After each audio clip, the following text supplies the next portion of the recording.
Why couldn't we move when episode 20 was on air? It was very much thrilling, full of suspense. तोबा। मैं कहता हूँ अगर किसी को खाना पीना था तो उसकी होश नहीं रही और वो कहता कि पहले एपिसोड देख लूँ ज़रा फिर खाता हूँ। नज़रें हटाने का मौका नहीं मिल रहा था इतना। और हम फैमिली इसी तरह देखते हैं ड्रामा। पूरा पूरा वो उसके अंदर इन्वॉल्व होकर और आपस में एक दूसरे के साथ वो आर्गुमेंट्स करके और ये होगा और इस तरह होगा और शोर होता है अच्छा खासा। तो इस एपिसोड में कुछ एलिमेंट्स ऐसे हैं जो जिन्होंने हिलने नहीं दिया। और जाहिर है कि पूरा एपिसोड देखें ना आप, शुरू में मीर बेहजाद को गोलियां लग गई हैं, मतलब उन पे हमला हुआ, वो बच गए हैं लेकिन उनके जो मज़ारे हैं उनको गोलियां लगी हैं और वो एक दो मर भी गए हैं, तो ज़ख्मी हुए हैं, फटड़ हुए हैं। तो ये सीन है। उसके बाद हॉस्पिटल का सीन है, फिर मीर बेहजाद के वहाँ उनके साथ रहने का सीन है, फिर सिकंदर के ये कहने का सीन है कि आप चले जाएं, पारस बीबी की जान को ख़तरा है। और ये सारी चीज़ें जो ना जो बिल्डअप कर रही हैं एक बहुत बड़ी टेंशन को व्यूअर्स के अंदर, हिजान को कि कुछ होने लगा और वो तैयार हो रहा है। व्यूअर अपने आप को बचाने के लिए तैयार हो रहा है कि भाई मैंने किस तरह बचना है इन सीन से, मैंने कायम किस तरह रहना है। तो ये सारा कुछ है ना वो साथ। अच्छा, उसके बाद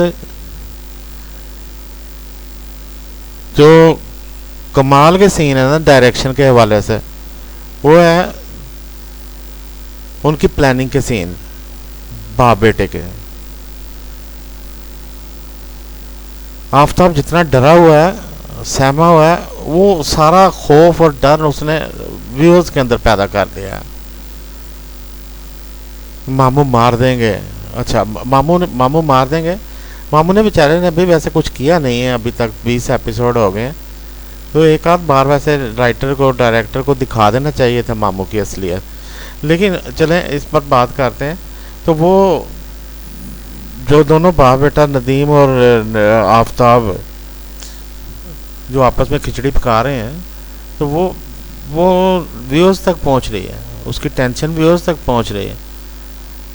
उसके बाद मीर बेहजाद आ जाता और अब मीर बेहजाद की परेशानी पारस के वहाँ ना होने पर और फिर ये खबर आने पर कि पारस किडनैप हो गई है और उसके सामने उसका नदीम का उतना ही काम एंड क्वाइट एटीट्यूड।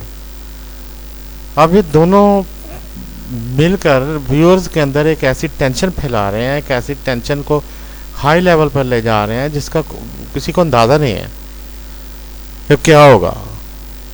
अब जवार बख्त आ गया, किडनैप हो गई है, जवार बख्त को गोली लग गई है और वो गाड़ी में एक जगह पर रुका हुआ है। वो बाहर निकलता है, वहाँ से सिकंदर को फ़ोन करता है और ये सारा जो है ना अब क्या होगा। तो क्या उतनी देर में पारस को वो लेकर बॉर्डर क्रॉस कर जाएंगे?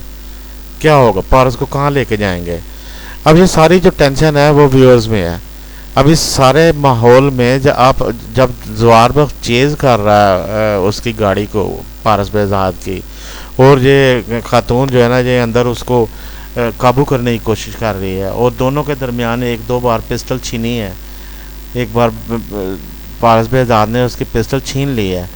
तो अब ये ऐसी कैफियत है कि इसमें एक लम्हा भी आप पलक नहीं झपक सकते कि अब क्या होने लगा। वो गोली मार देगी, वो गोली चल जाएगी अपने आप पिस्टल छिनाते, तो ये क्या बनेगा। तो उसके बाद वो जवार बख्त पीछे लगा हुआ है, आप हिल ही नहीं सकते। फिर उसको गोली लग जाती है। अच्छा, वो भी गोलियां चला रहा, उसने भी फायर किए हैं।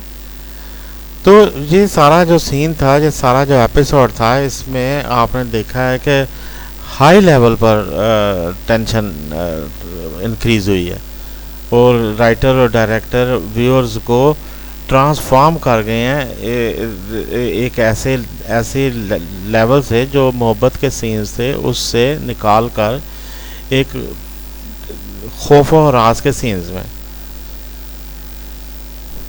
है। तो ये कामयाबी ज़ाहिर है, हम तो कोई हमें बिठा ले सही, हम तो हम बोर नहीं होना चाहते कि अगर हमें मोहब्बत के सीन्स नहीं मिलते तो हम इस तरह के सीन्स देख लेते हैं कि चलो इन्वॉल्व तो होंगे ना, इन्वॉल्व तो होंगे किसी जगह पर। मसला हमारे लिए बाज़ दफ़ा क्राइम सीरीज़ इसलिए अच्छी लगती हैं कि चलो हमें डिटेक्टिव सीरीज़, क्राइम सीरीज़ कि वो हमें ना इन्वॉल्व कर लेते हैं।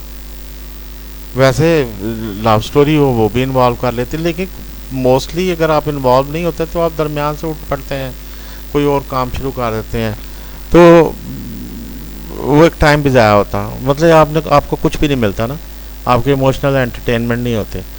अच्छा, खैर ये it was really very much thrilling and full of suspense scenes.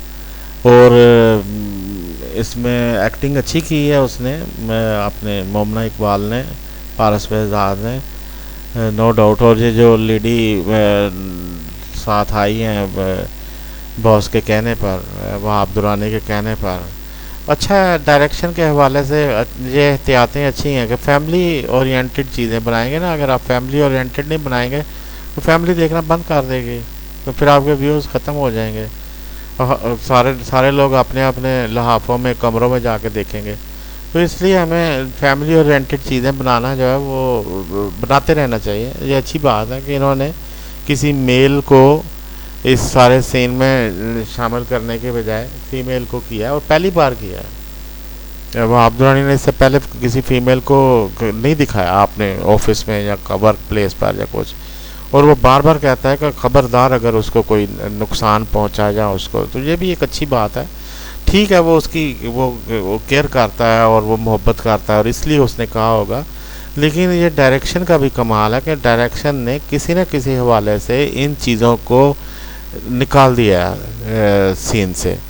तो वह अब्दुल्लानी जो है ना, उसने हाँ ये कहा है, उसने बड़ा वो व्यूअर्स के अंदर खौफ पैदा किया है। एक छोटी सी बात के गोली मारी है उसको, सीने में क्यों नहीं मारी, मार देते उसको, जवार की बात कर रहा।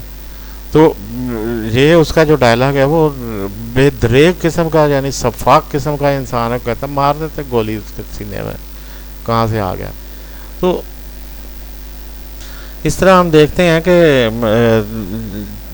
सारे एपिसोड से हिलने नहीं दिया हमें इस सीन ने कि पारस किडनैप होने लगी है।